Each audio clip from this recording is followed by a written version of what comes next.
Hello friends, Deepti व्यास અને તમારું સ્વાગત છે ઇંગ્લિશ ગ્રામરના લેક્ચરમાં.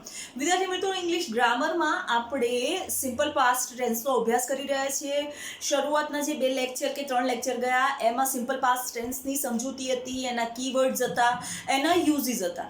આજે આપણે જે સમજવાનું છે વિદ્યાર્થી મિત્રો એ સિમ્પલ પાસ્ટ ટેન્સની સેન્ટેન્સ ફોર્મેશન એટલે કે વાક્ય રચના સમજવાની છે. કોઈ પણ કાળ છે વિદ્યાર્થી મિત્રો, એની વાક્ય રચના 4 પ્રકારની હોય. હકાર વાક્ય, અફર્મેટિવ ઓર એસર્ટિવ સેન્ટેન્સ, નકાર વાક્ય, નેગેટિવ સેન્ટેન્સ, પ્રશ્ન વાક્ય, ઇન્ટરોનેગેટિવ સેન્ટેન્સ અને ઇન્ટરોગેટિવ સેન્ટેન્સ અને પ્રશ્ન નકાર વાક્ય, ઇન્ટરોનેગેટિવ સેન્ટેન્સ. આ વાક્ય રચના આપણે સમજવાની છે. ઓકે, એક વસ્તુ ધ્યાનમાં લેવાની જે છે એ વસ્તુ છે વિદ્યાર્થી મિત્રો કે સાદા ભૂતકાળની અંદર કોઈ પણ પ્રકારનો કરતા હોય, સબ્જેક્ટ કોઈ પણ હશે, I, you, we, they, he, she, it અથવા તો કોઈ પણ નામ, એકવચન નામ લઈ લો, બહુવચન નામ લઈ લો, એની સાથે ક્રિયાપદનું ભૂતકાળનું રૂપ જ આવશે. પહેલી વસ્તુ એ બરોબર છે. ભૂતકાળનું રૂપ એટલે કયું તો પાછું તમને સમજાવી દઉં કે ઈટ, ટુ ઈટ એટલે જમવું, જે મૂળ ક્રિયાપદ છે તો એનું ભૂતકાળનું રૂપ થશે એટ, તો એનું ભૂતકાળનું રૂપ આવે. આ પહેલો નિયમ. આ નિયમ ક્યાં લાગુ પડશે? આ નિયમ લાગુ પડશે અફર્મેટિવ અથવા તો એસર્ટિવ સેન્ટેન્સની વાક્ય રચનામાં. હવે એસર્ટિવ સેન્ટેન્સ આપણે લઈએ અથવા તો અફર્મેટિવ સેન્ટેન્સ લઈએ, એની વાક્ય રચના સમજીએ. એસર્ટિવ ઓર અફર્મેટિવ સેન્ટેન્સ, વિધાન વાક્ય રચના અથવા તો હકાર વાક્ય રચના. આપણે હકારના નામથી ઓળખીએ. હકાર વાક્ય રચના કઈ રીતે થશે વિદ્યાર્થી મિત્રો? હકાર વાક્યની રચનાની અંદર assertive sentence of past tense કઈ રીતે બનશે? તો subject plus V2 plus object plus other word. મતલબ કે એની ફોર્મ્યુલા અથવા તો એનું જે સેન્ટેન્સ છે એ સેન્ટેન્સ આ રીતે બનશે: subject plus V2 plus object plus other word. હવે આ જે વાક્ય રચના છે, આ વાક્ય રચનાના હિસાબથી આપણે વાક્ય બનાવીએ. દાખલા તરીકે હું એવું કહું કે તે ગઈકાલે ક્રિકેટ રમ્યો. તે ગઈકાલે ક્રિકેટ રમ્યો. એને ઇંગ્લિશમાં કેવી રીતે કહેવાશે? He played cricket yesterday. He played cricket yesterday. હવે આ he છે એ સબ્જેક્ટ, played છે એ V2, ક્રિકેટ છે એ ઓબ્જેક્ટ અને yesterday A other word. He played cricket yesterday. આ સાદા ભૂતકાળની સિમ્પલ પાસ્ટ ટેન્સની હકાર વાક્ય રચના થઈ. અહીંયા આગળ યસ્ટરડે છે એ યસ્ટરડે અધર વર્ડ છે અથવા તો તમે એવું કહી શકો કે એ ઓળખ સૂચવતો શબ્દ છે. અહીંયા આગળ આ સબ્જેક્ટ કોઈ પણ હશે સાદા ભૂતકાળમાં, એની સાથે ક્રિયાપદનું ભૂતકાળનું રૂપ જ આવશે. He played, she played, you played, they played, I played.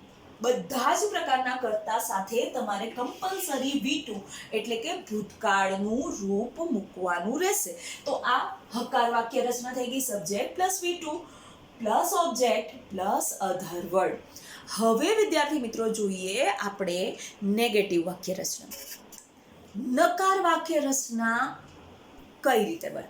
Okay, નકાર વાક્ય રચનાની અંદર તમે સબ્જેક્ટ જેમનું તેમ કીધું, પછી એ વાક્યને નકાર બનાવવા માટે તમારે 2 શબ્દો એડ કરવા પડે. એક તો નકારવાચક શબ્દ નોટ છે, એ નોટ, એની સાથે એની પહેલા તમારે ડીડ મૂકવું પડે અને પછી બાકીની વાક્ય રચના છે એમાં ચેન્જ આવશે. ચેન્જ શેમાં આવશે?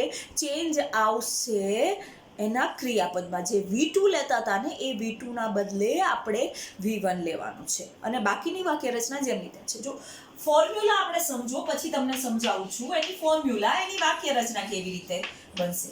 સબ્જેક્ટ, કોઈ પણ સબ્જેક્ટ હશે એ સબ્જેક્ટ પછી તમારે નકાર વાક્ય છે એટલે ડીડ નોટ મૂકવાનું.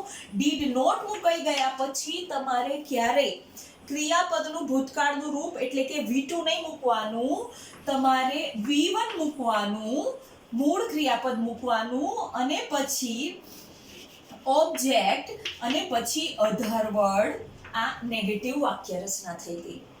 ફરીથી તમે સાદા ભૂતકાળની સિમ્પલ પાસ્ટ ટેન્સની નેગેટિવ સેન્ટેન્સ ફોર્મેશન કરો છો તો સબ્જેક્ટ અને એ નેગેટિવ સેન્ટેન્સ ફોર્મેશન માટે કમ્પલસરી ડીડ નોટ મૂકવાનું. ડીડ નોટ મુકાઈ ગયા પછી તમારે ક્રિયાપદ લેવાનું છે. એ ક્રિયાપદ ક્યારેય V2 નહીં લેવાનું, ભૂતકાળનું રૂપ નહીં લેવાનું, એ તમારે ક્રિયાપદનું વર્તમાન કાળનું રૂપ લેવાનું, પછી ઓબ્જેક્ટ અને પછી અધર વર્ડ. શું કામ ક્રિયાપદનું ભૂતકાળનું રૂપ નહીં લેવાનું? તો ભાઈ સાદા ભૂતકાળની નકાર વાક્ય રચનામાં ઓલરેડી એક ભૂતકાળનું રૂપ આપી દીધું છે. ડીડ છે એ ડીડ એ ડુનું ભૂતકાળનું રૂપ થાય છે. ડીડ છે એ ડુનું ભૂતકાળનું રૂપ થાય છે. વિદ્યાર્થી મિત્રો, એટલે એક અહીં આગળ તમે ભૂતકાળનું રૂપ લીધું છે તો બીજું ભૂતકાળનું રૂપ ડીડ આવી ગયા પછી ક્યારેય બીજું ભૂતકાળનું રૂપ આવતું નથી. મતલબ કે એક સિમ્પલ થોડુંક લોજિક વાપરીને કહું ને તો એક વાક્યની અંદર બે ભૂત ક્યારેય ભેગા નહીં કરવાના. બે ભૂત ઓલરેડી ડીડ કરીને એક ભૂત તો આપેલું છે તો અહીંયા V2 બનાવીને બીજું ભૂત મૂકવાની જરૂર નથી. તો ફોર્મ્યુલા શું થશે? Subject plus did not. નકાર છે, સાદો ભૂતકાળ છે એટલે did not plus V1 plus object plus other word. આ રીતે તમારે વાક્ય રચના જશે. હવે આગળ જે વાક્ય લખ્યું હતું કે ભાઈ હી પ્લેડ ક્રિકેટ યસ્ટરડે, આ હકાર વાક્ય હતું. આ હકાર વાક્યનું નકાર છે કેવી રીતે બનાવવાનું? તો ભાઈ અહીંયા હી એઝ ઇટ ઇઝ આવશે. આ પ્લેડ છે એના બદલે મેં લખી નાખ્યું ડીડ નોટ. અને એક વસ્તુ યાદ રાખજો, અહીંયા આગળ મેં ડીડ લખ્યું છે એટલે આ પ્લેડમાંથી મારે વર્તમાન કાળનું રૂપ લખવું પડશે, મૂળ રૂપ લખવું પડશે. તો અહીંયા આગળ હું પ્લે કરી દઈશ. He did not play cricket yesterday. આ થઈ ગયું નકાર વાક્ય રચના. ડીડ નોટ મૂકવાનું, મેં ડીડ નોટ નકાર વાક્ય માટે મૂકી દીધું સિમ્પલ પાસ્ટ ટેન્સમાં. અહીંયા આગળ આ V2 હતું એ V2 ને મેં V1 માં, પ્લેડ ને પ્લેમાં ફેરવી નાખ્યું. તો આ નકાર વાક્ય રચના થઈ ગઈ. Played did not play, sang did not sing, wrote did not write. તમે એક વખત ડીડ મૂકી દો છો ને તો એક વસ્તુ ધ્યાન રાખજો કે એની સાથે જે ક્રિયાપદ આવશે એ ક્રિયાપદ V1 હશે, વર્તમાન કાળનું રૂપ હશે. તો આ વાક્ય રચના થઈ ગઈ નેગેટિવ સેન્ટેન્સ નકાર વાક્ય રચના. હવે પછીની જે વાક્ય રચના છે વિદ્યાર્થી મિત્રો એ છે ઇન્ટરોગેટિવ સેન્ટેન્સ પ્રશ્ન વાક્ય રચના. જેમ નેગેટિવ વાક્ય રચનામાં તમે ડીડ નોટ મૂક્યું છે એવી જ રીતે સાદા ભૂતકાળની પ્રશ્ન વાક્ય રચનાની અંદર તમારે ડીડ લેવાનું છે. પ્રશ્ન નકાર નથી એટલે નોટ નથી લેવાનું, ડીડ લેવાનું છે. ઓકે, એની ફોર્મ્યુલા કેવી રીતે થશે? ડીડ ક્યાં આવશે? તો એની ફોર્મ્યુલા આ રીતે થશે. Did plus subject plus V1 plus object plus other word. અને પ્રશ્ન વાક્ય છે, ઇન્ટ્રોગેટિવ સેન્ટેન્સ છે એટલે ક્વેશ્ચન માર્ક ભૂલવાનું નહીં. તો આ રીતે થઈ ગયું વાક્ય રચના. ડીડ પ્રશ્ન વાક્ય છે એટલે એક વસ્તુ યાદ રાખજો, સાદો વર્તમાન કાળ હોય તો ડુડસ જેમ પહેલા આવે છે એવી જ રીતે સાદા ભૂતકાળની પ્રશ્ન વાક્ય રચનાની અંદર ડીડ પહેલા મૂકવામાં આવે છે. તો did plus subject plus V1 plus object plus other word plus question mark, આ એની ફોર્મ્યુલા થઈ. તમે ડીડ મૂકો છો, અહીંયા તમે ફોર્મ્યુલામાં જોઈ શકો છો, તમે ડીડ મૂકો છો તો તમારે કમ્પલસરી ક્રિયાપદ તરીકે V1 એટલે કે મૂળ રૂપ ટુ વગરનું મૂળ રૂપ તમારે લેવાનું થશે. હવે આ જ વસ્તુ છે એ પહેલા અફર્મેટિવ સેન્ટેન્સના ઉદાહરણ દ્વારા સમજીએ કે ભાઈ he played cricket yesterday. Full stop. he played cricket yesterday. આ રીતે વાક્ય રચના બની. તો હવે એને મારે પ્રશ્ન વાક્ય બનાવવું છે તો શું કરું? તો સૌથી પહેલા આ પ્લેડ ને તોડો. ઈડી ને કાઢીને તમે ડીડ પહેલા મૂકી દો. ડીડ મૂકી દીધા પછી સબ્જેક્ટ લેવાનો એટલે ડીડ હી. અહીંયા આગળ તમે ડીડ મૂકી દીધું છે એટલે તમારે મૂળ ક્રિયાપદ લઈ લેવાનું એટલે વસ્તુ થઈ જશે play. Did he play cricket yesterday question mark. Did he play cricket yesterday question mark. બોલવાની ઢબ જ એ રીતે કરી નાખવાની કે એ પ્રશ્ન વાક્ય જ લાગે તો તમે ક્યારેય પ્રશ્નાર્થ ચિહ્ન મૂકવાનું ભૂલી નહીં શકો. આ ડીડ હી સબ્જેક્ટ છે, પ્લે વર્બ છે, ક્રિકેટ ઓબ્જેક્ટ છે અને યસ્ટરડે છે એ યસ્ટરડે અધર વર્ડ થઈ ગયો. તો પ્રશ્ન વાક્યમાં ડીડ શરૂઆતમાં, નકાર વાક્યમાં ડીડ સબ્જેક્ટ પછી, ડીડ નોટ સબ્જેક્ટ પછી આવે. બે પરિસ્થિતિની અંદર તમારે ક્રિયાપદ તરીકે V1 લેવાનું છે. હવે આગળની જે વાક્ય રચના છે એ વાક્ય રચના છે ઇન્ટ્રોનેગેટિવ સેન્ટેન્સ. ઇન્ટ્રોનેગેટિવ સેન્ટેન્સ પ્રશ્ન નકાર વાક્ય રચના. પ્રશ્ન નકાર વાક્ય રચનામાં પ્રશ્ન પણ હશે અને નકાર સૂચવતો શબ્દ પણ હશે. કેવી રીતે આની ફોર્મ્યુલાથી સમજીએ? હું અહીંયા આગળ લખું છું કે ભાઈ did plus subject plus not plus V1 plus object plus other word plus question mark. આ પ્રશ્ન નકાર વાક્ય રચના થઈ. પ્રશ્ન માટે ડીડ પણ આવી ગયો અને નકાર માટે સબ્જેક્ટ પછી નોટ પણ આવી ગયો. યાદ શું રાખવાનું? મેં ડીડ મૂક્યું છે એટલે અહીંયા આગળ હું V1 જ લઈશ. પાછું અસર્ટિવ સેન્ટેન્સના નિયમ ઉપર જતા રહો કે ભાઈ કેવી રીતે થશે? તો ભાઈ he played cricket yesterday. Okay, હવે આ વસ્તુને હું પ્રશ્ન નકાર બનાવું છું તો પહેલા તો આ વસ્તુ કાઢી નાખીશ, એના બદલે હું ડીડ મૂકી દઈશ. પછી એના પછી સબ્જેક્ટ તરીકે he આપ્યો છે તો he મૂકીશ. પ્રશ્ન નકાર છે એટલે ડીડ he નોટ મૂકી દઈશ. પછી V1 play cricket yesterday. આ થઈ ગયું ક્વેશ્ચન માર્ક.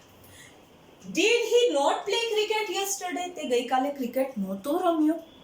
આ ફોર્મ્યુલા થઈ ગઈ, આ વાક્ય રચના થઈ ગઈ. વિદ્યાર્થી મિત્રો, ચારે ચાર પ્રકારની વાક્ય રચના સમજાવી દીધી. એસર્ટિવ હકાર વાક્ય રચના, વિધાન વાક્ય રચના, અફર્મેટિવ હકાર વાક્ય રચના આપી હોય ત્યારે ક્રિયાપદ V2 આવશે. એ પછી તમે નકાર કરો છો તો ડીડ નોટ V1. એ પછી તમે એને પ્રશ્ન કરો છો તો did plus subject plus V1. અને એને તમે પ્રશ્ન નકાર કરો છો ને તો did plus subject plus not plus V1 આવશે. મતલબ કે નકાર, પ્રશ્ન અને પ્રશ્ન નકાર, નેગેટિવ, ઇન્ટ્રોગેટિવ અને ઇન્ટ્રોનેગેટિવ એ ત્રણેયમાં ડીડ આવશે એટલે એની સાથે તમારે V1નું ક્રિયાપદનું રૂપ લેવાનું છે. થોડી પ્રેક્ટિસ કરી લઈએ. અફર્મેટિવ સેન્ટેન્સમાંથી ત્રણેય પ્રકારના સેન્ટેન્સ કેવી રીતે બનાવવાના. દાખલા તરીકે મેં બે જ વસ્તુ લખી છે, સબ્જેક્ટ અને વર્બ. બરોબર છે? ધે રોટ, તેઓએ લખ્યું. આનું નેગેટિવ કરવું હશે તો ધે ડીડ નોટ. નકાર માટે ડીડ નોટ મૂકો. અહીંયા આગળ રોટ છે, એ રોટનું તમારે વર્તમાન કાળનું રૂપ લેવાનું છે તો એ વસ્તુ થઈ જશે write. They did not write. હવે આ જ વસ્તુને મારે પ્રશ્ન વાક્યમાં ફેરવવું છે તો એના માટે વાક્ય રચના પ્રમાણે ડીડ પહેલા મૂકવાનું. ડીડ પહેલા મુકાઈ ગયા પછી તમારે સબ્જેક્ટ લેવાનો તો એ આવશે ધે અને પછી ડીડ મૂક્યું છે એટલે રોટ નહીં લખવાનું, રાઈટ, અને ક્વેશ્ચન માર્ક મૂકી દેવાનો, ડીડ ધે રાઈટ. એવી જ રીતે પ્રશ્ન નકાર આવશે, ડીડ ધે નોટ રાઈટ. આ ક્વેશ્ચન માર્ક. તો આ વાક્ય રચના સમજો તમે. Affirmative sentence, he wrote negative બનાવો, સોરી ધે રોટ નેગેટિવ બનાવો, ધે ડીડ નોટ રોટ પ્રશ્ન વાક્ય બનાવો, did they write, they did not write આવશે, નોટ નહીં આવે. તમે એક વખત ડીડ મૂક્યું એટલે અહીં આગળ રાઈટ. ડીડ ધે રાઈટ, અહીં આગળ ડીડ ધે નોટ રાઈટ. આ એક વાક્ય થયું. એવી જ રીતે બોય જમ્પડ, તો બોય ડીડ નોટ જમ્પ. એનો જ પ્રશ્ન વાક્ય, ડીડ બોય જમ્પ, અને એનું પ્રશ્ન નકાર, ડીડ બોય નોટ જમ્પ. એવી જ રીતે ત્રીજું વાક્ય, ગર્લ્સ સેંગ, છોકરીઓએ ગાયું, તો ભાઈ ગર્લ્સ ડીડ નોટ સિંગ. આ નકાર વાક્ય, ડીડ નોટ મૂક્યું એટલે ક્રિયાપદનું મૂળ રૂપ આવે. પછી ડીડ ગર્લ્સ સિંગ, આ પ્રશ્ન વાક્ય થઈ ગયું. એવી જ રીતે પ્રશ્ન નકાર, ડીડ ગર્લ્સ નોટ સિંગ. આ થઈ ગયું પ્રશ્ન નકાર. હકાર નકાર પ્રશ્ન અને પ્રશ્ન નકાર. એવી જ રીતે લાસ્ટ, પીપલ કેમ, લોકો આવ્યા. People did not come. તમે કેમ છે એને તમે નકારમાં ફેરવો છો, ડીડ નોટ મૂક્યું એટલે કમ આવશે. પીપલ એનું પ્રશ્ન વાક્ય બનાવીએ તો ડીડ પીપલ કમ. પ્રશ્ન વાક્યમાં ડીડ પહેલા આવશે. એવી જ રીતે ડીડ પીપલ નોટ કમ, પ્રશ્ન નકારમાં ડીડ પણ આવશે, નોટ પણ આવશે, ને ક્રિયાપદનું V1 નું રૂપ આવશે. તો વિદ્યાર્થી મિત્રો, આ વસ્તુ થઈ ગઈ સિમ્પલ પાસ્ટ ટેન્સની 4 પ્રકારે વાક્ય રચના. હવે પછીના લેક્ચરમાં આપણે શીખીશું WH વર્ડ્સની વાક્ય રચના. થી વાક્ય રચના પાસ્ટ ટેન્સમાં કેવી રીતે થશે. વુને છોડીને બધા સાથે ડીડ પ્લસ V1 આવશે, આગળ બધામાં WH વર્ડ આવશે. જેવી રીતે આપણે સાદા વર્તમાન કાળની અંદર WH word plus do does plus subject plus V1 કર્યું હતું, એવી જ રીતે અહીં આગળ WH word plus did plus subject plus V1 કરવાનું છે. તો ફરીથી નવા લેક્ચરમાં WH વર્ડ સાથે મળીશું. ત્યાં સુધી take care, B happy and good bye.